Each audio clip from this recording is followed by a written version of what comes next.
Bovine TNF-α ELISA Kit developed and produced by ExKits, an efficient experimental tool specifically designed, Factor Alpha for the detection of tumor necrosis. This kit adopts the classic sandwich ELISA method, which can rapidly, quantitatively and reliably determine the content of bovine TNF-α in vitro. ExKits provides researchers with a variety of key technical parameters for the kit, including detection sensitivity, detection range, standard curve date.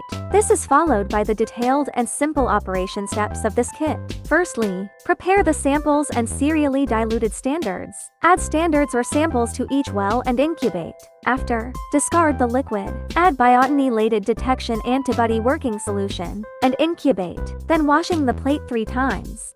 Add HRP conjugated working solution and incubate. Discard the liquid, then wash the plate 5 times. Next, add TMB substrate reagent. Incubate for 15 minutes, and immediately add stop solution. After that, you can measure the absorbance and calculate the results of your experiment. More product information can be found on ExKits website. If you have any questions, you can contact us via email. Thank you for watching, and wish you a smooth experiment.